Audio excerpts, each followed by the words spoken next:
اس کی روح سے ناشنا ہو جاتا ہے۔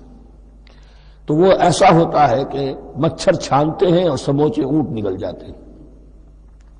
سودی کاروبار تم بھی کرو ہم بھی کریں گے، نہ تم ہمیں چھیڑو نہ ہم تمہیں چھیڑیں گے، ساری بحث ہوگی رفع یدین پر ہے کہ نہیں ہے، اور نماز ہو گئی کہ نہیں ہو گئی، تراویح 8 ہے کہ 20 ہے، ساری بحث اس پر ہوگی۔ تو یہ جو تصورات ہیں نیکی کے پرورٹڈ، کہ جیسے اندھوں نے ایک ہاتھی کو دیکھ کر اندازہ کرنا چاہا وہ کیسا ہے، جس نے اس کے پیر کو ٹٹول لیا، اس نے کہا ستون کے مانند ہے، جس کا ہاتھ پڑ گیا اس کے کان پر، اس کا چھاج کی طرح ہے ہاتھی۔ تو مختلف جو ہے اڑائے کچھ ورق لالے نے، کچھ نرگس نے، کچھ گل نے، چمن میں ہر طرف بکھری ہوئی ہے داستاں میری۔ تو نیکی کا یہ تصور جو ہے تقسیم ہو گیا۔ یہ آیت قرآن مجید کی اس اعتبار سے عظیم ترین آیت ہے۔ نیکی کی حقیقت، اس کی جڑ کیا ہے، بنیاد کیا ہے، اس کی روح کیا ہے، اس کے مظاہر کیا ہے، مظاہر میں اولین شے کون سی ہے، ثانین کون سی ہے، ثالثاً کون سی ہے، اور اس پر ایک پورا علم الاخلاق جو قرآن کا ایک مکمل کتاب تصنیف کی جا سکتی ہے۔ ایتھکس، قرآنک ایتھکس کے لیے یہ آیت ایک یوں سمجھیے کہ جڑ اور بنیاد ہے۔ لیکن یہ سمجھ لیں کہ یہ آیت یہاں آئی کیوں ہے۔ پس منظر میں وہی تحویل قبلہ ابھی ہے۔ تحویل قبلہ کے 4 رکوع 15، 16، 17، 18 یہ تو سالڈ ہے۔ اس سے پہلے 14ویں رکوع میں آیت تھی للہ المشرق والمغرب فأینما تولوا فثم وجہ اللہ۔ ادھر بھی پھر اتنی آیتیں چھوڑ کر، اتنا چھوڑ کر پھر گئی لیس البر ان تولوا وجوہکم قبل المشرق والمغرب۔ نیکی یہی نہیں ہے کہ تم اپنے مشرق اور مغرب کی طرف پھیر دو۔ یہ نہیں کہا یہ نیکی نہیں ہے، نیکی یہی نہیں ہے، یہ بھی نیکی ہے۔ جو ظاہر ہوگا نیکی کا وہ بھی نیکی ہے، لیکن اصل سے اس کا باطن ہے۔ باطن صحیح ہے، نیک ہے، تو حقیقت میں نیکی نیک ہے، ورنہ نہیں۔ ولیکن البر، بلکہ نیکی تو اس کی ہے۔ اب یہاں سے شروع ہوا جو نیکی کی جڑ ہے، بنیاد ہے۔ من آمن باللہ والیوم الآخر والملائکۃ والکتاب والنبیین، سب سے پہلے ایمان، تاکہ تصحیح نیت ہو جائے۔ یہ جو ایمان لائے اللہ پر، یعنی جو نیکی کر رہا ہے صرف اللہ سے اجر کا طالب ہے، والیوم الآخر، اور قیامت کے دن پر کہ اس کا کوئی اجر دنیا میں نہیں، صرف آخرت میں مطلوب ہے۔ ورنہ آدمی سوداگری کرے، دکانداری کرے، کپڑا بیچے، کچھ اور بیچے، دین تو نہ بیچے۔ دین کا کام کر رہا ہے تو اس کے لیے سوائے اخروی نجات کے اور سوائے اللہ کے رضا کے کوئی اور شے مقصود نہ ہو۔ والملائکۃ والکتاب والنبیین، اور ایمان لایا فرشتوں پر اور کتابوں پر اور انبیاء پر۔ یہ تینوں مل کر ایک یونٹ بنتے ہیں۔ فرشتہ لایا دین، کتاب بن گئی، اور انبیاء پر آئی وہ کتاب۔ ایمان بالرسالت کا تعلق نیکی کے ساتھ یہ ہے کہ نیکی کا ایک مجسمہ تمہارے سامنے رہے، آئیڈیل، اسوہ۔ ایسا نہ ہو کہ اونچ نیچ ہو جائے۔ نیکیوں میں بھی ایسا ہوتا ہے، کوئی جذبات میں ایک طرف کو نکل گیا، کوئی جذبات میں ایک طرف کو نکل گیا۔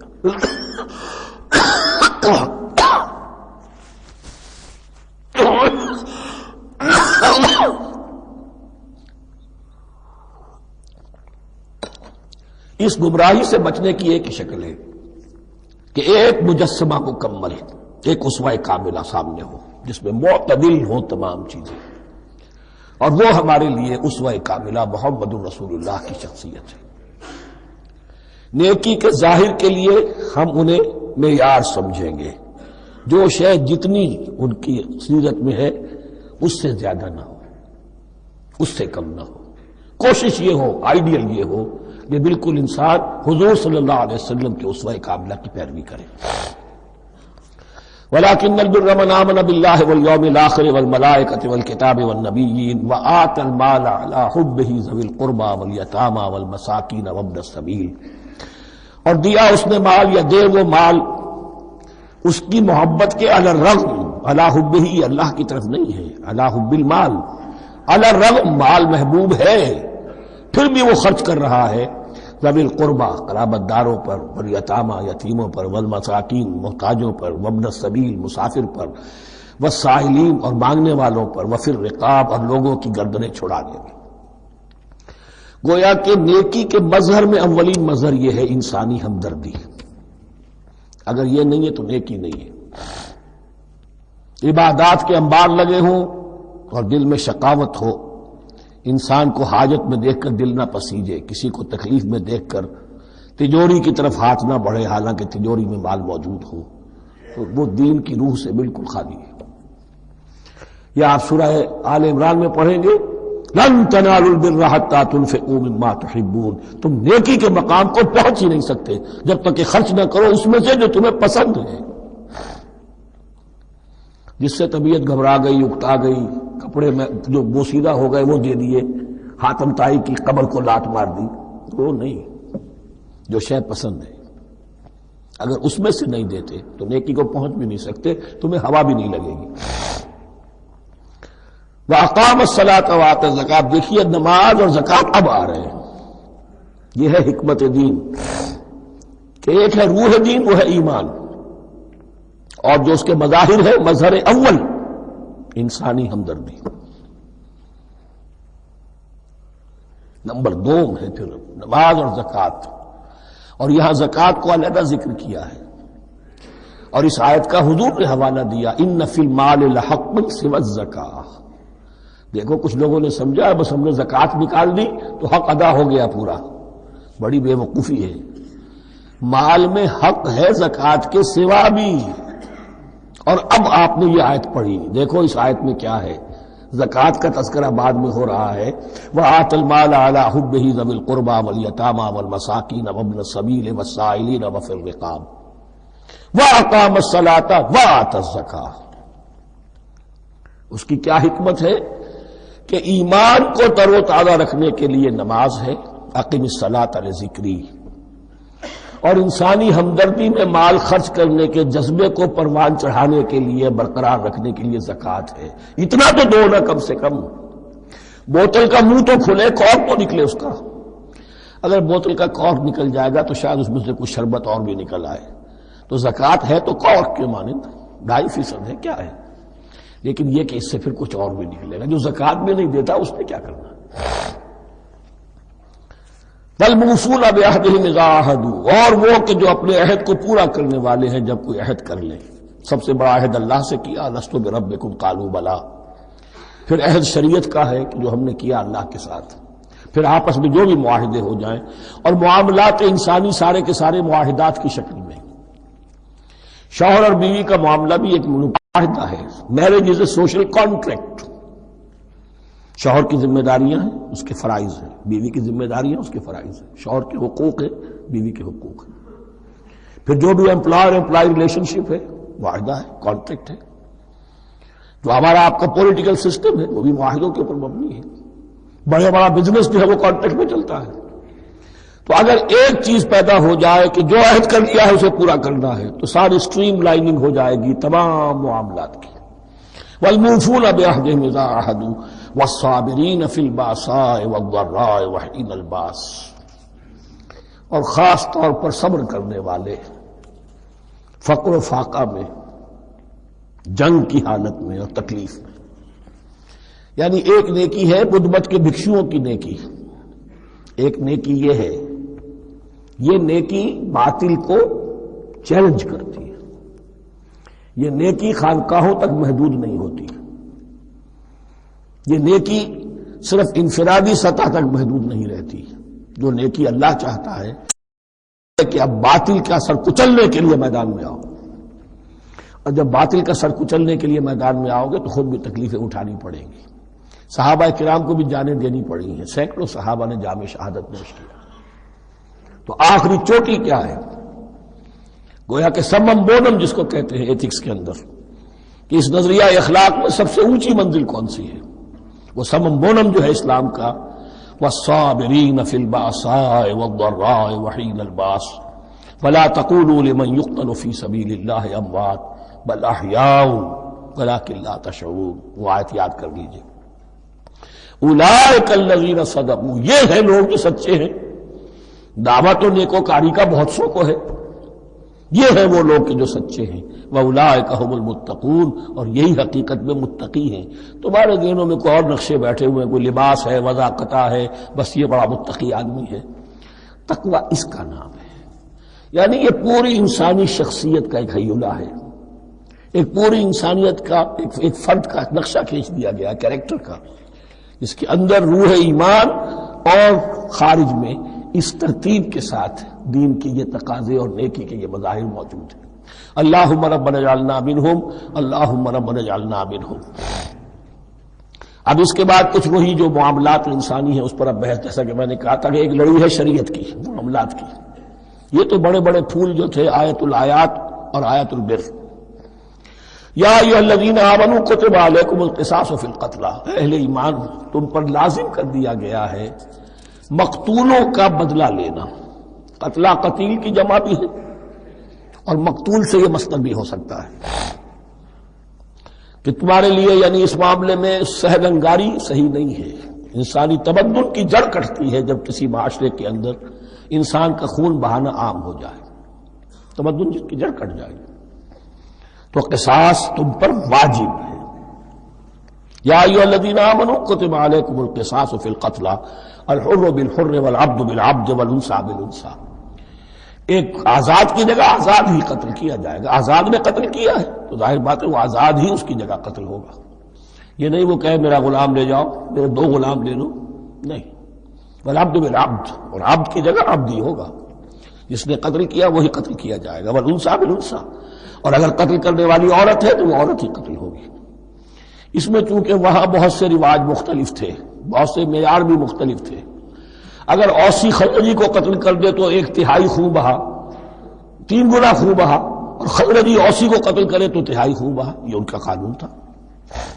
اسی طرح یہ کہ آزاد میں اور غلام میں فرق تھا، لیکن ہماری شریعت میں اگرچہ یہ طویل بڑا مضمون ہے اور اس میں کافی فقہا کے اقوال ہیں مختلف، لیکن امام ابو حنیفہ رحمۃ اللہ علیہ کا قول یہی ہے کہ تمام مسلمان آپس میں کفو ہیں، برابر ہیں، لہذا یہاں کوئی فرق نہیں کیا جائے گا قتل کے مقدمات میں۔ فمن عفی لہ من اخیہ شیء فاتباع بالمعروف واداء الیہ باحسان، پھر جس کو معاف کر دیا جائے کوئی شے اس کے بھائی کی جانب سے، یعنی جو مقتول ہے اس کے ورثاء اگر کہتے صاحب ہم اس کی جان بخشنے کو تیار ہیں، چاہے وہ خون بہا لے لیں یا ویسے ہی معاف کر دیں، تو جو بھی کچھ خون بہا طے ہوا ہو اداء الیہ باحسان فاتباع بالمعروف، تو اس کی پیروی کی جائے معروف طریقے پر اور ادائی کی جائے خوبصورتی کے ساتھ۔ ذالک تخفیف من ربکم ورحمہ، یہ تمہارے رب کی طرف سے تخفیف ہے، آسانی کی ہے اور رحمت ہے، اور اس کی رحمت ہونا بہت واضح ہے۔ اگر یہ شکل نہ ہو تو پھر قتل در قتل کا سلسلہ جو ہے وہ جاری رہتا ہے، لیکن اگر یہ ہو گیا کہ قاتل کو لا کے سامنے کھڑا کر دیا، لو بھائی اب تمہارے ہاتھ میں اس کی جان ہے، چاہو تو یہ قتل کر دیا جائے گا، چاہو احسان کرنا چاہو بخشنا چاہو ویسے ہی بخش دو، چاہو تو خون بہا لے لو۔ اس سے کیا ہوگا کہ وہ دشمنیوں کا جو دائرہ ہے وہ پھر سمٹ جاتا ہے، بڑھتا نہیں۔ اس میں بڑی رحمت ہے اللہ کی طرف سے۔ قانون جو ہے اسلام میں قتل کا، اس میں مدعی ریاست نہیں ہوتی۔ آج کل ہمارے ہاں غلطی یہ ہے، مدعی ریاست بن جاتی ہے۔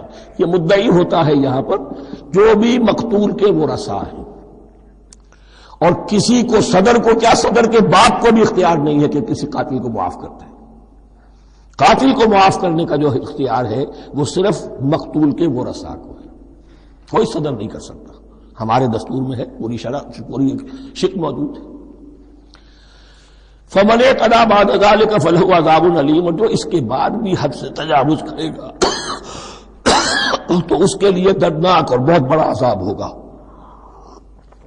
وَلَكُمْ فِي الْقِصَاصِ حَيَاةٌ يَا أُولِي الْأَلْبَابِ لَعَلَّكُمْ تَتَّقُونَ، اور اے ہوش مندو قصاص میں زندگی ہے تمہارے لیے۔ ایک روحانی تصور ہے معاف کر دینا اچھا ہے، اسلام بھی کہتا ہے ان تعفوا وتصفحوا وتغفروا فإن اللہ غفور رحیم، لیکن قتل کے مقدمات میں سہل انگاری جو ہے وہ اچھی نہیں ہے، پیروی شدت کے ساتھ ہونی چاہیے تاکہ اس سے آگے قتل کا سلسلہ بند ہو۔ وَلَكُمْ فِي الْقِصَاصِ حَيَاةٌ يَا أُولِي الْأَلْبَابِ لَعَلَّكُمْ تَتَّقُونَ، تاکہ تم بچ سکو۔ اب کوتبہ علیکم دوبارہ آ گیا۔ یہ کوتبہ کے لفظ کو سمجھ لیجئے، جہاں بھی کوئی شے فرض کی جائے گی، لازم کی جائے گی، وہ کوتبہ ہے۔ اسی لیے شریعت کے لیے قرآن مجید میں جو لفظ ہے الکتاب، الکتاب اس معنی میں کہ اس میں شریعت خداوندی پوری کی پوری موجود ہے۔ کتب علیکم اذا حضر احدکم الموت ان ترک خیرا الوصیۃ للوالدین والاقربین بالمعروف، تم پر واجب کر دیا گیا، فرض کر دیا گیا، جب تم میں سے کسی کی موت کا وقت آ جائے، اگر وہ کوئی خیر مال چھوڑ رہا ہو، دولت چھوڑ رہا ہو، تو اس کے لیے فرض کر دیا گیا وصیت کرنا اپنے والدین کے حق میں اور رشتہ داروں کے حق میں انصاف کے ساتھ۔ ابھی چونکہ قانون وراثت نازل نہیں ہوا تھا، یہ ابتدائی قدم اٹھایا گیا۔ وہاں ہوتا یہ تھا جو آج بھی ہندوؤں میں ہوتا ہے، جو مر گیا اس کی ساری جائیداد کا مالک جو ہے بڑا بیٹا، چھوٹے بیٹے بھی نہیں، نہ بیٹیاں نہ بیوی، کچھ نہیں، تو سارا کا سارا مال جو ہڑپ کر جاتے تھے، کسی کو کچھ نہیں۔ یہاں یہ کہ اب پہلا ابتدائی حکم دیا گیا، لیکن یہ آیت منسوخ ہو جائے گی سورہ نساء میں جب پورا قانون وراثت آ گیا، تو اب یہ آیت منسوخ شمار ہوتی ہے۔ ناسخ وہ قانون وراثت ہے جو سورہ نساء کے دوسرے رکوع میں آئے گا۔ البتہ اس کے ایک حصے کو حضور نے باقی رکھا ہے، وہ گویا کہ سنت نے اس کے ایک جز کو برقرار رکھا ہے، اور وہ جز یہ ہے کہ مرنے والا 1/3 اپنے مال کے لیے وصیت کر سکتا ہے کسی کے لیے، 1/3 سے زیادہ نہیں، اور وارث کے لیے وصیت نہیں ہوگی، جس کی وراثت میں حق مقرر ہو چکا ہے اس کے لیے وصیت نہیں ہوگی، وہ غیر وارث کے لیے وصیت ہوگی، کسی دینی ادارے کو دینا چاہے، کسی اور کو دینا چاہے، یتیم کو، بیوہ کو، یتیم خانے کو، ٹھیک ہے، 1/3، 2/3 میں قانون وراثت کی تنفیذ ہوگی لازماً۔ تو اس آیت کا صرف اتنا حصہ باقی رکھا ہے حضور نے صلی اللہ علیہ وسلم۔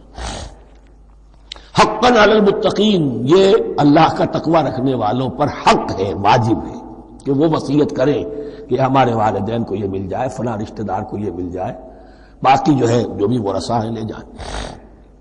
فمن بدلہ بعد ما سمعہ، تو جس نے بدل دیا اس وصیت کو اس کے بعد کہ اسے سنا تھا، فإنما اسمہ علی الذین یبدلونہ، تو اس کا بوجھ، اس کا گناہ انہی پر آئے گا جو تبدیل کرتے ہیں۔ جو وصیت کرنے والا تھا وہ بری ہے، اس نے صحیح وصیت کی تھی، جس نے بعد میں اس وصیت میں تحریف کی، تبدیلی کی، اس کا وبال، اس کا بوجھ انہی پر آئے گا۔ ان اللہ سمیع علیم، یقینا اللہ سب کچھ سننے والا اور جاننے والا ہے۔ فمن خاف من موص جنفا، اب اگر کسی کو اندیشہ ہوا کہ وصیت کرنے والے نے جانبداری برتی ہے، ٹھیک وصیت نہیں کی ہے، دیانتداری کے ساتھ اس کی رائے یہ ہوئی، او اسمن، یا گناہ اس نے کمایا ہے، فاصلح بینہم، اور اب ان کے مابین صلح کرا دی، ورثاء کو جمع کیا کہ بھائی وراثت تو یہ تھی، ان کی وصیت تھی، لیکن دیکھو اس میں یہ زیادتی والی بات ہے، اگر تم مطمئن ہو جاؤ، متفق ہو جاؤ، تو اس میں اتنی تبدیلی کر دی جائے ان کے اتفاق سے، فلا اسم علیہ، تو اس میں کوئی گناہ نہیں ہے، یعنی ایسی نہیں ہے یہ بات کہ اس کو وہ سینکشن اور سینکٹیٹی حاصل ہو گئی ہے، تقدس، کہ اب اس میں کوئی تبدیلی نہیں ہو سکتی، باہمی مشورے سے اور اچھے جذبے سے، اصلاح کے جذبے سے وصیت میں تغیر ہو سکتا ہے۔ ان اللہ غفور الرحیم، یقیناً اللہ تعالی بخشنے والا ہے، رحم فرمانے والا۔ اب لڑی آ گئی دوسری عبادت والی، عبادت میں صوم۔ جہاں تک نماز کا ذکر ہے تو وہ تو مکی صورتوں میں اس کا بے تحاشا مرتبہ ذکر موجود ہے، لیکن یہاں جو ہے معاملہ صوم، اس سے پہلے مکی دور میں صوم کا کہیں کوئی تذکرہ ہی نہیں، نہ عربوں میں اس کا رواج تھا۔ یہ لفظ بھی عربی زبان میں تھا گھوڑوں کے لیے، گھوڑے روزہ رکھتے تھے، رکھتے کیا تھے بیچارے، انہیں رکھوایا جاتا تھا، کیونکہ عربوں کا جو معاملہ تھا وہ لوٹ مار، غارت گری، اور اس کے لیے انہیں چاہیے تیز رفتار سواری، جاؤ حملہ کرو، لوٹو مارو اور بھاگو۔ اونٹ جو ان کی فضا اور ان کے ماحول کے لیے مناسب تھا وہ زیادہ تیز دوڑ نہیں سکتا، اپنی اس ضرورت کے لیے گھوڑا چاہیے تھا۔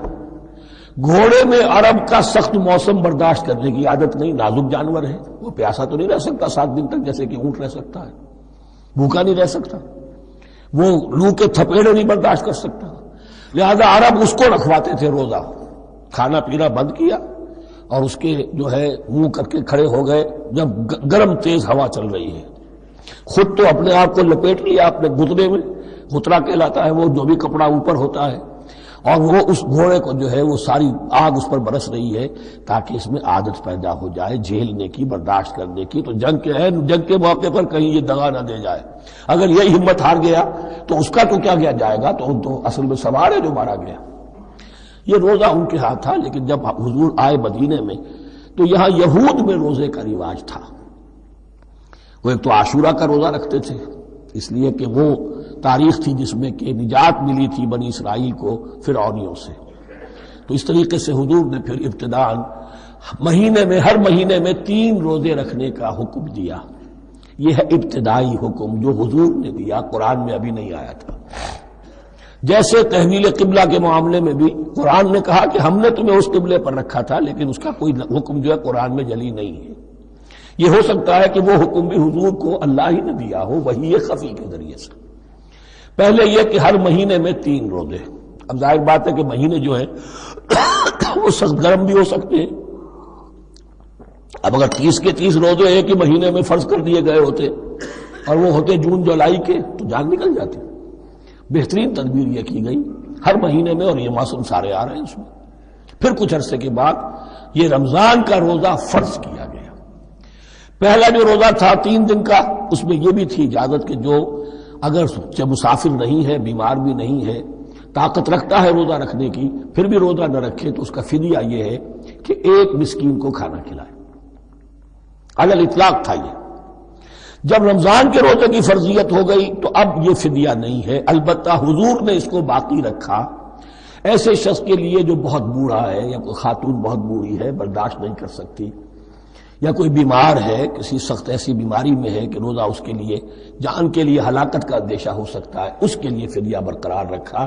عام طور پر صحت مند شخص بھی مسافر بھی نہ ہو اس کے لیے یہ رعایت ختم ہو گئی۔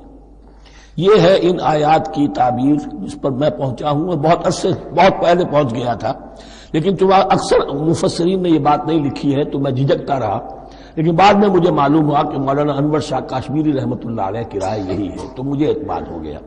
اور پھر مجھے اس کا ذکر جو ہے یہ تفسیر کبیر میں امام راضی کے ہاں بھی مل گیا کہ متقدمین کے ہاں یہ رائے موجود تھی کہ پہلی 2 آیتیں جو ہیں اس روزے سے متعلق یہ رمضان کے روزے سے متعلق نہیں ہیں، بلکہ وہ 3 ہر مہینے کی 13، 14 اور 15 ایام 20 کے روزے حضور نے بعد بھی رکھے ہیں نفلاً، لیکن شروع میں یہ 3 روزے رکھنے کا حکم دیا گیا تھا۔ پہلی 2 آیتیں اس 6 آیتوں پر مشتمل رکوع، اور یہ ایک عجیب مقام ہے۔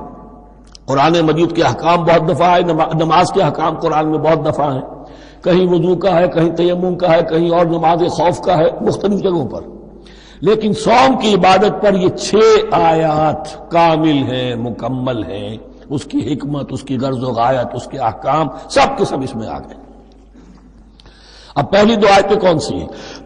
یا ایھا الذین آمنوا کتب علیکم الصیام کما کتب علی الذین من قبلکم لعلکم تتقون۔ اے ایمان والو، تم پر بھی فرض کیا گیا روزہ رکھنا، جیسے کہ فرض کیا گیا تھا تم سے پہلوں پر، تاکہ تمہارے اندر تقویٰ پیدا ہو جائے۔ وہ جنگ کے لیے کرواتے تھے گھوڑوں کو تیار، تمہیں تقویٰ کے لیے اپنے آپ کو تیار کرنا ہے، بھوک کو قابو میں رکھ سکو، شہوت کو قابو میں رکھ سکو، پیاس کو برداشت کر سکو۔ اللہ کی راہ میں جنگ کے لیے تمہیں نکلنا ہوگا، اس میں بھوک بھی آئے گی، پیاس بھی آئے گی، اپنے آپ کو تیار کرو جہاد کے لیے۔ اور یہ بات واضح ہو جائے گی، اگلے رکوع سے قتال کی بحث شروع ہو جائے گی۔ روزے کی یہ گفتگو ہو رہی ہے تمہیداً قتال کے لیے، جیسے گھوڑوں کو تیار کیا جاتا تھا، صوم رکھوایا جاتا تھا قتال کے لیے۔ ایام معدودات، گنتی کے چند دن ہیں، یہ گویا کہ ثبوت ہے اس کا کہ یہ 2-3 دن سے زیادہ، معدود جو ہے وہ عربی زبان میں 9 سے زیادہ نہیں ہو سکتا۔ معدودہ جب آئے گا، ایام معدودات، یہ جمع جو ہے جمع قلت کہلاتی ہے۔ معدودات، معدودہ بڑی سے بڑی رقم ہو سکتی ہے، لیکن معدودات جمع قلت ہے۔ گنتی کے چند روز ہیں۔ فمن کان منکم مریضا، ان میں بھی یہ رعایت ہے کہ جو تم میں سے بیمار ہو، او علی سفر، یا سفر پر ہو، فعدۃ من ایام اخر، تو وہ تعداد پوری کر لے دوسرے دنوں میں۔ وعلی الذین یطیقونہ، اور جو اس کی طاقت رکھتے ہوں، فدیۃ طعام مسکین، وہ فدیہ دے 1 مسکین کا کھانا کھلانا۔ ان آیات کی تفسیر میں جیسا کہ میں نے عرض کیا مفسرین کے بہت سے اقوال ہیں، اب میں اس کی بحث میں نہیں جا سکتا، جو میں نے اپنے مطالعے کے بعد رائے قائم کی ہے میں صرف وہی بیان کر رہا ہوں کہ اس وقت، اور یہ امام راضی کے الفاظ ہیں کہ یہ فرضیت الگ تعیین نہیں تھی بلکہ الگ تخییر تھی۔ فرض تو ہے روزہ، لیکن اس کا بدل بھی دیا جا رہا ہے، اگر تم نہیں رکھنا چاہتے تو تم ایک مسکین کو کھانا کھلا دو۔ تو گویا کہ تدریجاً انہیں لانا تھا، کیونکہ اس بات کے وہ پہلے سے عادی نہیں تھے۔ فمن تطوع خیرا فهو خیر اللہ، اور جو اپنی جی سے اپنی مرضی سے خیر کرنا چاہے تو اس کے لیے خیر ہے، روزہ بھی رکھے اور مسکین کو کھانا بھی کھلائے، دونوں کام کرے، تو اس میں کوئی رکاوٹ تو نہیں، اس کے لیے بہتر ہوگا۔ وَأَن تَصُومُوا، اور دیکھو اگر روزہ رکھو، خیر لکم ان کنتم تعلمون، یہ تمہارے لیے بہتر ہے اگر تم جانو۔ اب یہاں بھی ایک طرح کی رعایت کا انداز ہے۔ یہ دو آیتیں ہیں میرے نزدیک وہ پہلا حکم جو دیا گیا اور جو تھا اصل میں جس کے تحت کہ حضور صلی اللہ علیہ وسلم نے، میں شاید مغالطے میں یہ کہہ بیٹھا ہوں کہ قرآن مجید میں نہیں آیا، حضور نے خود کیا ہے، ان آیات سے در حقیقت حضور نے ہر مہینے میں 3 دن کے روزے، جو یا تو یہ کہ ان آیتوں کے بعد اور یا یہ کہ حضور نے اپنے طور پر کر دیے تھے، ان آیات نے اس کی توثیق کر دی۔ اب آ رہی ہیں 2 آیتیں جو خاص رمضان کے روزے سے متعلق ہیں، حکمت اور غرض و غایت۔ پھر ایک آیت طویل آئے گی احکام، اور پھر ایک آیت آئے گی لٹمس ٹیسٹ۔ یہ 6 آیتیں۔ شہر رمضان الذی انزل فیہ القرآن، رمضان کا مہینہ وہ ہے جس میں قرآن نازل کیا گیا۔ ھدی للناس وبینات من الھدی والفرقان، لوگوں کے لیے ہدایت اور ہدایت کی بھی روشن بینات باتیں، والفرقان اور حق و باطل میں فرق کر دینے والی چیز۔ فمن شہد منکم الشہر، تو جو کوئی بھی پائے اس مہینے کو، یا جو شخص بھی مقیم ہو اس مہینے میں، مسافر نہ ہو، فلیصم، اس پر لازم ہے کہ روزہ رکھے۔ اب وہ وجوب علی التخییر ختم ہو گیا، اب وجوب علی التعیین، اب یہ لازم ہے، یہ رکھنا ہے۔ ایک رعایت باقی رکھی، ومن کان مریضا او علی سفر فعدۃ من ایام اخر، جو بیمار ہے یا یہ کہ سفر پر ہے وہ تعداد پوری کر لے دوسرے دنوں میں۔ یرید اللہ بکم اليسر ولا یرید بکم العسر، اللہ تمہارے ساتھ آسانی چاہتا ہے، سختی نہیں چاہتا۔ یہ لوگ اپنے اوپر سختیاں جھیلتے ہیں، شدید جو ہے سفر کے اندر بھی روزہ رکھے ہوئے، حالانکہ یہاں اجازت دی ہوئی ہے۔ یہ بلکہ حضور نے ایک مرتبہ ایک سفر میں کافی سرزنش کی، کچھ ایک جہاد اور قتال پہ نکلے تھے، لیکن کچھ لوگوں نے اس سفر میں بھی روزہ رکھ لیا۔ نتیجہ یہ ہوا کہ سفر کے بعد جہاں منزل میں اب جا کر خیمے لگانے تھے وہ نڈھال ہو کر گر گئے، جن لوگوں کا روزہ نہیں تھا انہوں نے پھر وہ خیمے لگائے، منزل کا کام کیا۔ تو حضور نے فرمایا کہ لیس من البر الصیام فی السفر، روزے رمضان اس میں سفر میں روزہ رکھنا کوئی نیکی کا کام نہیں ہے۔ لیکن ہمارا تصور اور ہے، 105 بخار چڑھا ہوا ہے، روزہ نہیں چھوڑوں گا میں، روزہ تو میں نے رکھا ہوا ہے، یا روزہ تو میں نہیں چھوڑوں گا۔ حالانکہ جہاں رعایت اللہ کی ہے اس رعایت سے فائدہ نہ اٹھانا ایک طرح کا کفران نعمت ہے۔ وَلِتُكْمِلُوا الْعِدَّةَ، لیکن تمہیں عدت اور تعداد اب پوری کرنی ہوگی۔ وہ جو تھی ایک رعایت کہ فدیہ دے کر فارغ ہو جاؤ، وہ نہیں ہے۔ وَلِتُكَبِّرُوا اللَّهَ عَلَىٰ مَا هَدَاكُمْ، اور تاکہ تم تکبیر کرو اللہ کی اس پر کہ جو اس نے ہدایت تمہیں عطا فرمائی۔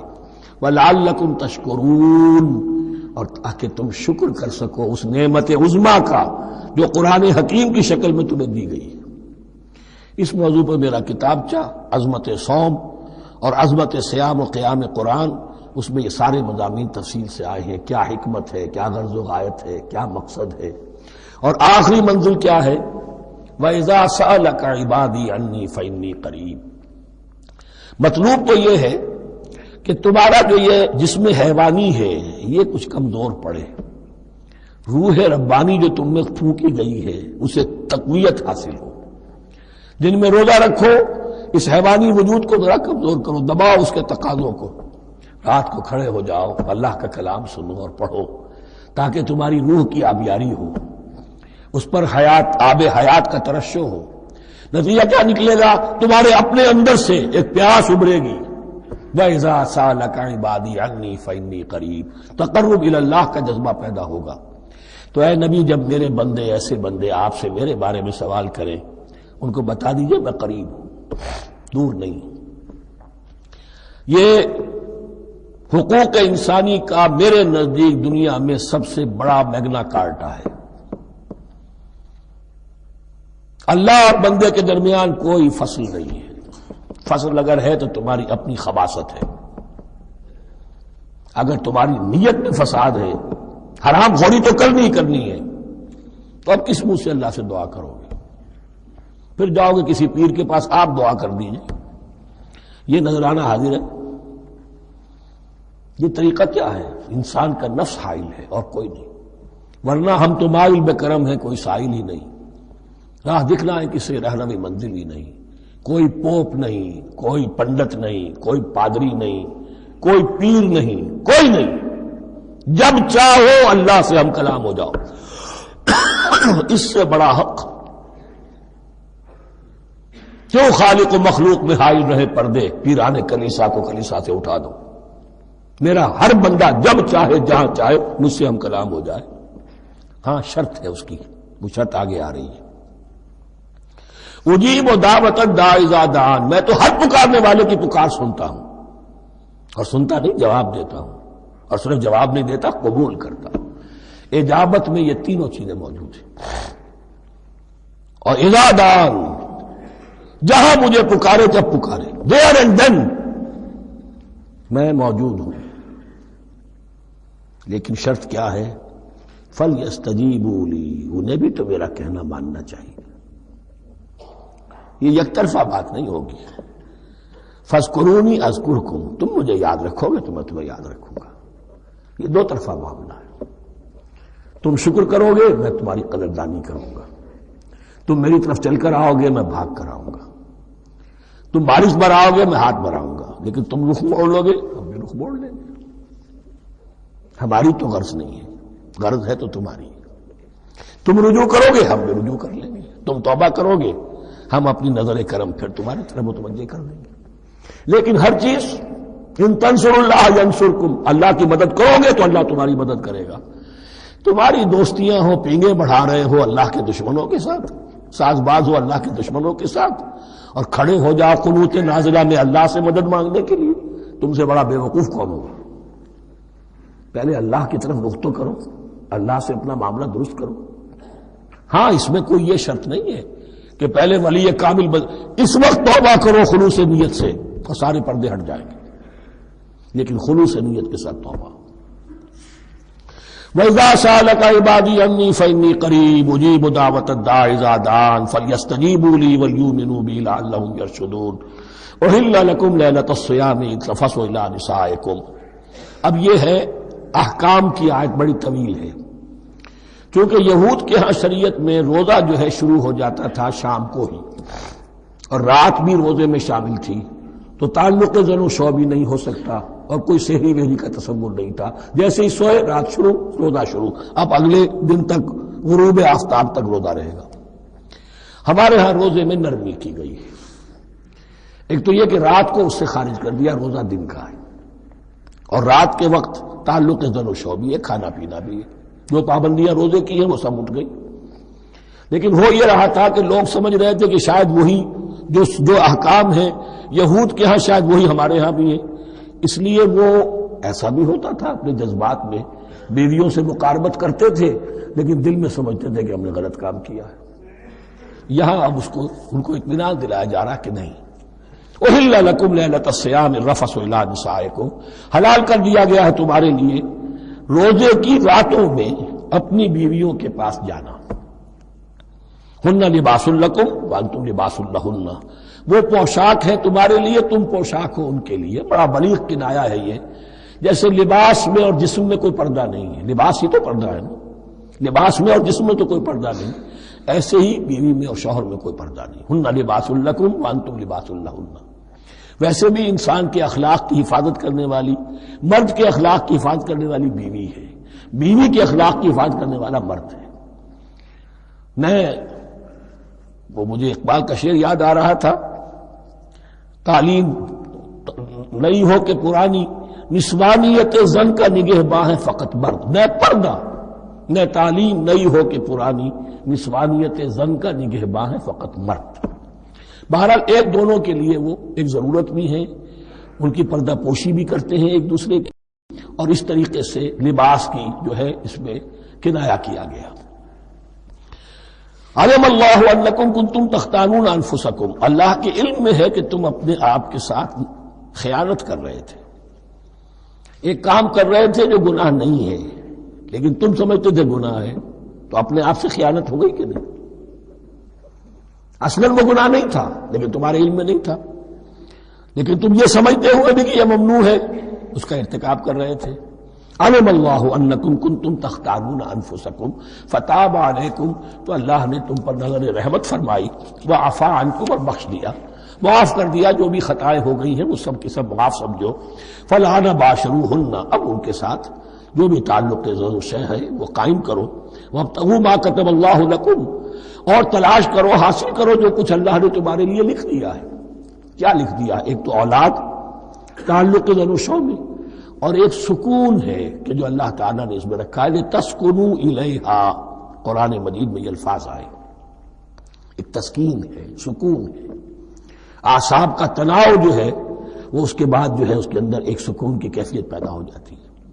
اور یہی اس میں حکمت ہے کہ حضور اپنے ہر سفر میں ہم ایک زوجہ محترمہ کو ضرور ساتھ رکھتے تھے، اس لیے کہ قائد کو، سپہ سالار کو کسی وقت بڑی ایسی یعنی پریشان کن صورتحال میں فیصلے کرنے پڑتے ہیں، جذبات پر دباؤ ہوتا ہے اور اعصاب پر دباؤ ہوتا ہے، تو ساتھ اگر کوئی اہلیہ بھی موجود ہو تو اس میں، اور اس کے بہترین مواقع سیرت میں آئے ہیں، وہ پھر کسی وقت میں بیان کروں گا۔ وابتغوا ما كتب الله لكم وكلوا واشربوا حتى يتبين لكم الخيط الابيض من الخيط الاسود من الفجر، اور کھاؤ اور پیو یہاں تک کہ واضح ہو جائے تمہارے لیے سفید دھاری فجر کی سیاہ دھاری سے، یعنی یہ پاؤں پھٹنے کے لیے استعارہ ہے کہ جب سفیدہ نمایاں ہوتا ہے ایک لکیر کی طرح، پاؤں پھٹ گئی، اس وقت تک کھانے پینے کی چھوٹ ہے، سحری جو ہے آپ کر سکتے ہیں، بلکہ کلو واشربو، کھاؤ اور پیو، اور اس کی حدیث میں تاکید آئی ہے، اور یہ بھی فرمایا ہمارے اور یہود کے روزے کے مابین سحری جو ہے وہ فرق ہے، تسحروا فإن فی السحور برکہ، سحری ضرور کیا کرو اس لیے کہ سحری میں برکت ہے۔ ثم اتموا الصیام الی اللیل، پھر رات تک روزے کو پورا کرو۔ اب رات تک میں اکثر فقہا کے نزدیک غروب آفتاب مراد ہے، اہل تشیع اس سے ذرا آگے جاتے ہیں کہ رات کا لفظ آیا ہے تو ذرا اور غروب آفتاب پر چند منٹ گزر جائے، لیکن ہمارے اہل سنت کے ہاں غروب آفتاب جو ہے وہی گویا کہ یہ اس کی غایت ہے۔ وَلَا تُبَاشِرُوهُنَّ وَأَنْتُمْ عَاكِفُونَ فِي الْمَسَاجِدِ، لیکن یہ رعایت جو تمہیں دی جا رہی ہے اس میں ایک استثناء ہے، جب تم معتکف ہو مسجدوں میں تو پھر اپنی بیویوں سے کوئی تعلق قائم نہ کرو۔ وَلَا تُبَاشِرُوهُنَّ، مت ان سے مباشرت کرو، وَأَنْتُمْ عَاكِفُونَ فِي الْمَسَاجِدِ، جبکہ تم مسجدوں میں اعتکاف میں ہو، آخری عشرے میں جو اعتکاف ہوتا ہے۔ تِلْكَ حُدُودُ اللَّهِ فَلَا تَقْرَبُوهَا، یہ اللہ کی حدود ہے، ان کے قریب مت جاؤ۔ بعض جگہ پر آتا ہے فلا تعتدوها، ان حدود کو عبور نہ کرو، ان سے تجاوز نہ کرو۔ تو حرام تو یہی شے ہوگی کہ حدود سے تجاوز کیا جائے، لیکن احتیاط اس میں ہے to keep at a safe distance, ذرا دور رہو، آخری حد تک چلے جاؤ گے تو اندیشہ ہے کہ کہیں اس حد کو کراس نہ کر جاؤ۔ فلا تقربوها، اللہ کے حدود سے ذرا ایک سیف ڈسٹینس کے اوپر رہنا ضروری ہے۔ کذالک یبین اللہ آیاتہ للناس، اسی طرح اللہ تعالیٰ واضح کرتا ہے اپنی نشانیاں لوگوں کے لیے، لعلہم یتقون، تاکہ وہ تقوی کی روش اختیار کر سکیں، بچ سکیں۔ اب وہ لٹمس ٹیسٹ والی آیت آ گئی، تقوی کا ٹیسٹ کیا ہے؟ روزہ اس لیے فرض کیا کہ تقوی پیدا ہو جائے، یہ سارے احکام تمہیں دیے جا رہے ہیں تاکہ تمہیں تقوی پیدا ہو جائے، ٹیسٹ کیا ہے؟ تقوی کا لٹمس ٹیسٹ عقل حلال، یہ نہیں ہے کوئی نیکی نہیں۔ وَلَا تَأْكُلُوا أَمْوَالَكُمْ بَيْنَكُمْ بِالْبَاطِلِ، اپنے مال آپس میں باطل طریقوں سے ہڑپ نہ کرو۔ وَتُدْلُوا بِهَا إِلَى الْحُكَّامِ، اور اپنے مال کو ذریعہ نہ بناؤ حکام تک پہنچنے کا، لِتَأْكُلُوا فَرِيقًا مِنْ أَمْوَالِ النَّاسِ بِالْإِثْمِ، تاکہ تم لوگوں کے مال کو ہڑپ کر سکو گناہ کے ساتھ، وَأَنْتُمْ تَعْلَمُونَ، اور تم اس کو جانتے بوجھتے کر رہے ہو۔ جو شخص اس معیار سے تو اس سے باز آ گیا وہ ہے متقی، یہ لسٹ میں ٹیسٹ ہے، ورنہ نمازوں کی تعداد، روزوں کی تعداد اور حرام کھانا تو تقویٰ نہیں۔ یہ میں حیران ہوتا ہوں کہ اب اس پر کبھی غور نہیں کیا ہے لوگوں نے کہ یہ آیت کہاں سے آ گئی درمیان میں. روزے کے احکام اور اس کے بعد قتال کے احکام بھی شروع ہوں گے، حج کے احکام شروع ہوں گے، یہ بیچ میں آیت. واقعہ یہ ہے کہ جیسے روزے کی حکمت کا نقطہ عروج کیا ہے، وَإِذَا سَأَلَكَ عِبَادِي عَنِّي فَإِنِّي قَرِيبٌ، روح انسانی میں ایک طلب پیدا ہو جائے تقرب اللہ کی. اسی طرح احکام صوم میں جو کلائمیکس ہے وہ یہ ہے، وَلَا تَأْكُلُوا أَمْوَالَكُمْ بَيْنَكُمْ بِالْبَاطِلِ وَتُدْلُوا بِهَا إِلَى الْحُكَّامِ لِتَأْكُلُوا فَرِيقًا مِّنْ أَمْوَالِ النَّاسِ بِالْإِثْمِ وَأَنْتُمْ تَعْلَمُونَ يَسْأَلُونَكَ عَنِ الْأَهِلَّةِ، اے نبی آپ سے پوچھ رہے ہیں چاند کی گھٹتی بڑھتی صورتوں کے بارے میں.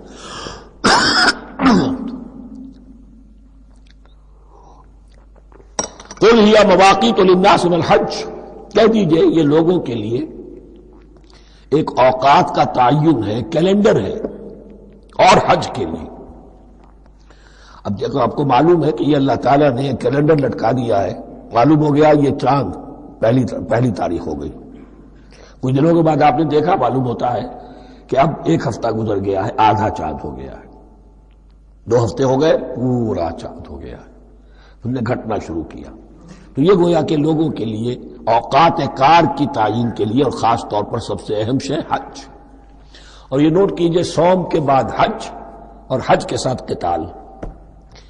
حج وہ عبادت ہے جو ایک خاص جگہ پر ہو سکتی ہے. نماز ہر جگہ ہو سکتی ہے، روزہ ہر جگہ ہو سکتا ہے، عبادت اور ہر جگہ ہو سکتی ہے، اور زکوٰۃ ہر جگہ دی جا سکتی. حج تو وہی ہوگا. اور وہ تھا اس وقت زیر تسلط مشرکین کے، اور مشرکین کے تسلط سے نکالنے کے لیے قتال لازم تھا. اس قتال کے لیے صبر پہلے پیدا ہونا ضروری ہے. جو گھوڑوں کو روزہ رکھواتے تھے پہلے خود روزہ رکھو. یہ ترتیب ہے، ربط ہے. صوم کے احکام فوراً حج اور قتال کے احکام. یسألونک عن الأہلة قل هی مواقیت للناس والحج وليس البر بأن تأتوا البیوت من ظہورها ولكن البر من اتقى. اور یہ کوئی نیکی نہیں ہے کہ تم گھروں میں ان کی پشت پر سے داخل ہو، بلکہ نیکی تو اس کی ہے جس میں تقوی ہے. یہ اصل میں ان کے ہاں ایک رواج تھا، کیونکہ حج تو ہو رہا تھا ایام جاہلیت میں بھی، اس کے مناسک کی بگڑی ہوئی شکلیں بھی موجود تھیں، کچھ ترمیمیں انہوں نے کر دی تھی. یہ حج تو تھا ان کا. وہ یہ کرتے تھے جب گھر سے مکے سے نکل گئے احرام باندھ کر، اب اگر کسی ضرورت سے گھر واپس جانا پڑ گیا تو سمجھتے تھے کہ احرام باندھ کر نکل آئے ہیں، اب دروازے سے تو نہیں جا سکتے، گھسیں گے کہیں پیچھے سے کہیں اوپر سے پھاند کر دیوار آئیں گے، اور اسے سمجھتے تھے بڑا تقویٰ ہے. فرمایا یہ کوئی نیکی کی بات نہیں، یہ سرے سے نیکی نہیں. وَلَيْسَ الْبِرُّ، یہ ہرگز نیکی نہیں ہے ان تأتوا البیوت من ظہورها کہ تم ان کے تم گھروں میں داخل ہو ان کے پچھواڑے سے. وَلَكِنَّ الْبِرَّ مَنِ اتَّقَى. اب یہاں اس پوری آیت کو ذہن میں رکھ لیجئے. آیت البر کے آخر میں لفظ تھا وَأُولَٰئِكَ هُمُ الْمُتَّقُونَ وَلَكِنَّ الْبِرَّ مَنِ اتَّقَى. گویا کہ وہ پورا تصور جو ہے یہاں پر جو آیا بر میں آ چکا ہے، اس کو اس لفظ کے حوالے سے اس پورے تصور کو پھر آپ کے ذہن میں تازہ کر دیا. وَأْتُوا الْبُيُوتَ مِنْ أَبْوَابِهَا، گھروں میں داخل ہو ان کے دروازوں سے. وَاتَّقُوا اللَّهَ لَعَلَّكُمْ تُفْلِحُونَ، اور اللہ کا تقوی اختیار کرو تاکہ تم فلاح پاؤ. وَقَاتِلُوا فِي سَبِيلِ اللَّهِ الَّذِينَ يُقَاتِلُونَكُمْ. لیجیے قتال آ گیا. اب یہ تیسری کڑی آ گئی نا. ایک لڑی عبادات کی، ایک لڑی معاملات کی، ایک لڑی انفاق کی، ایک لڑی قتال کی. یہ چوتھی کڑی ہے. وَقَاتِلُوا فِي سَبِيلِ اللَّهِ الَّذِينَ يُقَاتِلُونَ، اللہ قتال کرو اللہ کی راہ میں ان سے جو تم سے قتال کر رہے ہیں. وَلَا تَعْتَدُوا، لیکن حد سے تجاوز نہ کرو. إِنَّ اللَّهَ لَا يُحِبُّ الْمُعْتَدِينَ، اللہ تعالی حد سے تجاوز کرنے والوں کو پسند نہیں کرتا. وَاقْتُلُوهُمْ حَيْثُ ثَقِفْتُمُوهُمْ، انہیں قتل کرو جہاں بھی پاؤ. وَأَخْرِجُوهُمْ مِنْ حَيْثُ أَخْرَجُوكُمْ، اور نکالو انہیں وہاں سے جہاں سے انہوں نے تمہیں نکالا ہے. مہاجرین کہاں سے نکالے گئے تھے؟ مکے سے. محمد الرسول اللہ پر وہاں پر حیات تنگ کر دی گئی تھی، قافیہ تنگ کر دیا گیا تھا، تبھی تو آپ نے ہجرت کی. نکالو انہیں وہاں سے جہاں سے انہوں نے تمہیں نکالا ہے. والفتنة أشد من القتل، اور یہ خیال نہ رہے کہ قتل اور خون ریزی جو ہے تو بری بات ہے، فتنہ اس سے بھی زیادہ بری بات ہے. فتنہ کیا ہے؟ ایسے حالات جن میں کہ انسان اللہ خدائے واحد کی بندگی نہ کر سکے. اسے غلط کاموں پر مجبور کیا جائے، حرام خوری پر مجبور ہو گیا ہو، یہ سارے حالات فتنہ ہیں۔ تو قتل اور خونریزی اتنی بری شے نہیں ہے جتنی فتنہ، والفتنة اشد من القتل۔ ولا تقاتلوهم عند المسجد الحرام حتى يقاتلوكم فيه، ہاں مسجد حرام وہ چونکہ اسے تو امن کی جگہ بنا دیا گیا ہے، ان سے جنگ مت کرو مسجد حرام کے پاس جو بھی حرم کا علاقہ ہے، حتى يقاتلوكم، یہاں تک کہ وہ خود تم سے قتال کریں اس میں، فإن قاتلوكم، پھر اگر وہ تم سے قتال کرتے جنگ کرتے ہیں، فاقتلوهم، تو قتل کرو انہیں، كذلك جزاء الكافرين، یہی بدلہ ہے کافروں کا۔ فإن انتهوا، پھر اگر وہ باز آ جائیں، فلا عدوان الا على الظالمین، تو کوئی زیادتی جائز نہیں ہے مگر ظالموں پر۔ الشہر الحرام بالشہر الحرام، شہر حرام کا بدلہ ہے شہر حرام، یعنی اگر انہوں نے اشہر حرم کی بے حرمتی کی ہے تو اس کے بدلے میں یہ نہیں ہوگا کہ ہم تو ہاتھ باندھ کے کھڑے رہیں کہ تو اشہر حرم ہے۔ ایک ہے حرم زمین، ایک ہے اشہر حرم، 4 مہینے، 3 حج کے لیے ان کے ہاں تھے اور 1 عمرے کے لیے۔ یہ 4 مہینے تھے کہ ان کے دوران ان کے ہاں یہ طے تھا کوئی خونریزی کوئی جنگ نہیں ہوگی، اپنے باپ کے قاتل کو بھی پالیں گے تو اس میں قتل نہیں کریں گے۔ تو ایک مقام ہے حرم، اس میں جنگ حرام، اور ایک وہ مہینے ہیں ان میں جنگ حرام۔ لیکن اگر کفر اقدام کرے تو اب یہ نہیں کہ ہاتھ پاؤں باندھ کے اپنے آپ کو پیش کر دیا جائے، نہیں، پھر جوابی کارروائی میں اگر تمہیں بھی اس کی بے حرمتی کرنی پڑے تو اس کا وبال بھی ان پر ہوگا۔ جی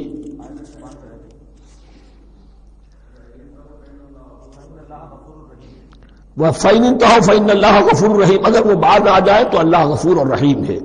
وَقَاتِلُوهُمْ، بہت اہم آیت رہ گئی، حَتَّى لَا تَكُونَ فِتْنَةٌ وَيَكُونَ الدِّينُ لِلَّهِ۔ اب جب یہ جنگ کا مرحلہ شروع ہو گیا ہے دعوت محمدی کے سلسلے میں صلی اللہ علیہ وسلم، تو مسلمانوں جان لو، ایک دور تھا 12-13 برس تک تمہیں حکم تھا کفو ایدیکم، مارے کھاؤ ہاتھ نہ اٹھاؤ۔ اب یہ نیا دور ہے، آ گیا ہے، تمہاری دعوت و تحریک جو ہے وہ نئے دور میں داخل ہو گئی ہے۔ اب جب تمہاری تلواریں نیام سے باہر آ گئی ہیں، اب یہ نیام میں نہ جائیں جب تک کہ فتنہ بالکل ختم نہ ہو جائے اور دین اللہ ہی کے لیے ہو جائے، اللہ کا دین قائم ہو جائے، پوری زندگی میں اس کے احکام کی تنفیذ ہو رہی ہے۔ یہ آیت دوبارہ آئے گی اور زیادہ نکھری ہوئی شان کے ساتھ سورہ انفال میں، وَقَاتِلُوهُمْ حَتَّى لَا تَكُونَ فِتْنَةٌ وَيَكُونَ الدِّينُ كُلُّهُ لِلَّهِ، دین کل کا کل، جز نہیں، دین کی بالادستی پوری انسانی زندگی پر، انفرادی بھی اجتماعی بھی، اور اجتماعی کے بھی سارے پہلو، politico socio economic system totally وہ اللہ کے احکام کے تابع ہو۔ قاتلوہم حتی لا تکون فتنۃ ویکون الدین للہ فإن انتہوا فلا عدوان الا علی الظالمین، پھر اگر وہ باز آ جائے، صلح چاہے تو ٹھیک ہے، پھر ظالموں کے اوپر جو ہے سوائے ظالموں کے کسی پر زیادتی جائز نہیں۔ الشہر الحرام بالشہر الحرام، حرمت والا مہینہ بدلہ ہے حرمت والے مہینے کا، والحرمات قصاص، اور حرمات کے اندر بھی بدلہ ہے۔ فمن اعتدى علیکم فاعتدوا علیہ بمثل ما اعتدى علیکم، تو جو کوئی بھی تم پر زیادتی کرتا ہے، دست درازی کرتا ہے، تو تم بھی اس کے خلاف کارروائی کرو، اقدام کرو جیسے کہ اس نے تم پر زیادتی کی۔ واتقوا اللہ، اور اللہ کا تقوی اختیار کرو، واعلموا ان اللہ مع المتقین، اور یہ جان لو کہ اللہ ساتھ ہے متقیوں کے، یعنی اللہ کی تائید، نصرت، اس کی مدد آئے گی اہل تقوی کی۔ اب دیکھیے وہ تیسری کڑی یہاں بہت چھوٹی سی آئی ہے، قتال کی ذرا زیادہ بڑی کڑی آ گئی ہے اور یہ چھوٹی سی کڑی آ رہی ہے۔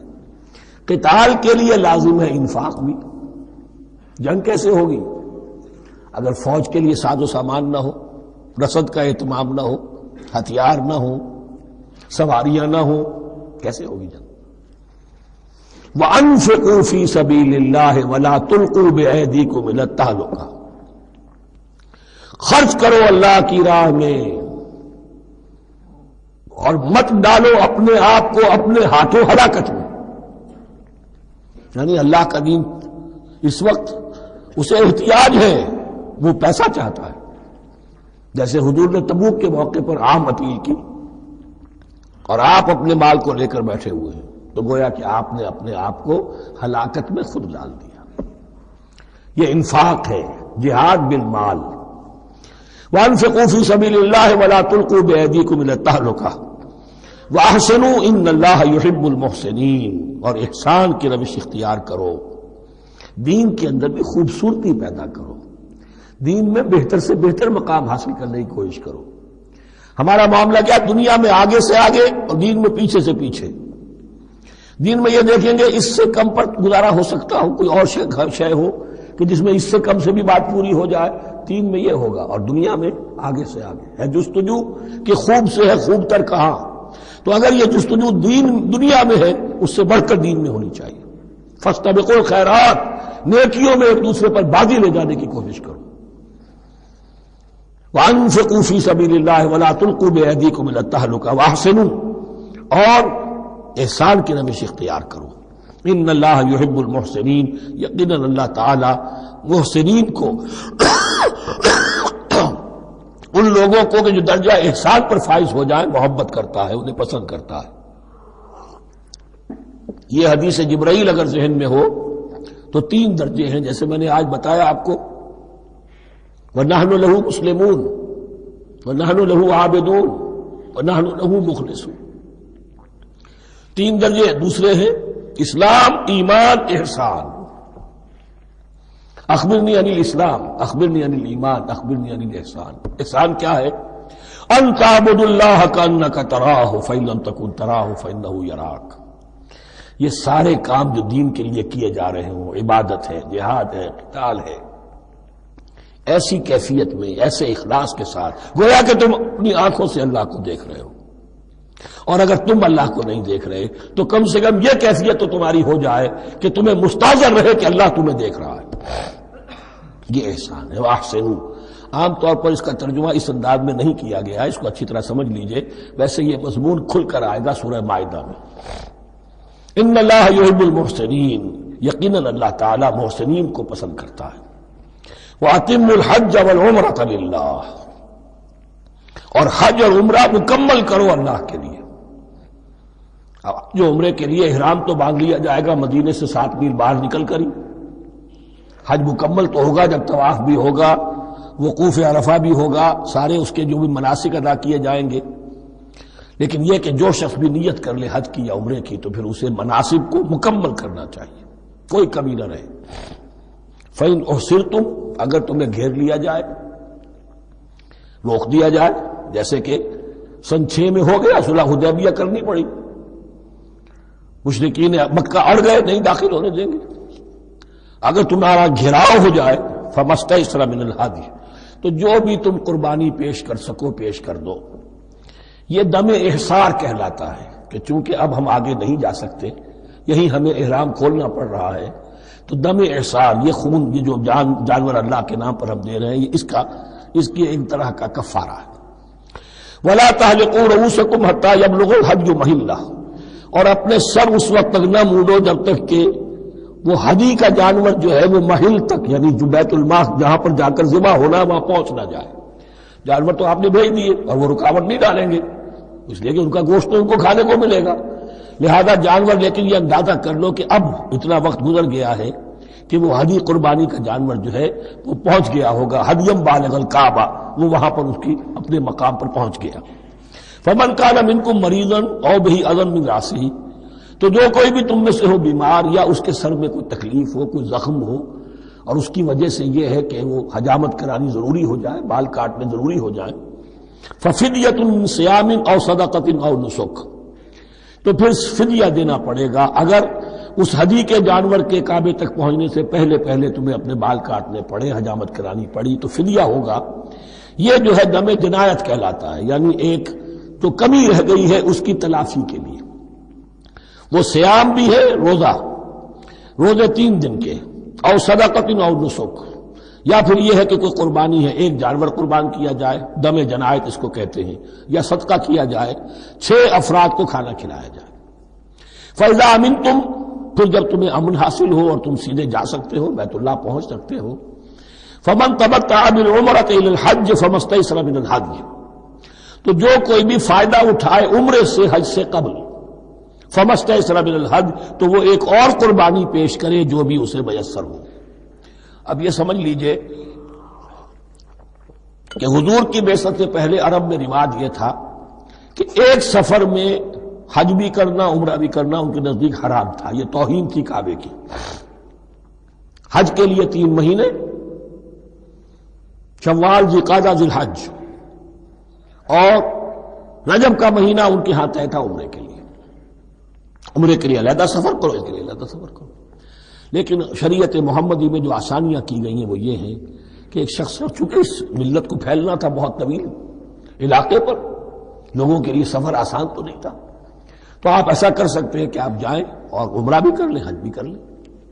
ایک شکل یہ ہے کہ عمرہ کیا، احرام کھول دیا، اور پھر حج کا وقت آیا 8ویں ذی الحج کو تو پھر احرام باندھے، وہ حج کا احرام ہو گیا۔ اسے کہتے ہیں تمتع۔ ایک یہ ہے کہ حج کے لیے احرام باندھا تھا، جاتے ہی عمرہ بھی کر لیا لیکن احرام کھولا نہیں، اسی احرام میں جاری رکھ کر اسے، اور اسی میں حج بھی کر لیا۔ یہ قران کہلاتا ہے، جمع کر دیا ایک ہی احرام میں عمرے کو بھی اور حج کو بھی۔ ایک افراد کہلاتا ہے، بس ایک کے لیے صرف حج کا معاملہ شروع سے۔ تو یہاں تمتع کی جو ہمیں اجازت دی گئی ہے اس کے لیے، جسے دم شکر کہتے ہیں حضرت امام ابو حنیفہ، یہ شکرانہ ہے کہ ہم ایک قربانی دیں۔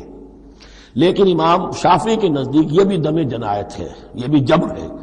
چنانچہ امام ابو حنیفہ کے نزدیک یہ قربانی جو دی جاتی ہے اس کا گوشت قربانی دینے والا بھی کھا سکتا ہے 1/3 کے درجے میں، لیکن امام شافعی کے نزدیک نہیں، یہ ایک صدقے کے اور اس کے دم جنایت کے قریب کی شے ہے، اس کا گوشت جو ہے قربانی دینے والا خود نہیں کھا سکتا۔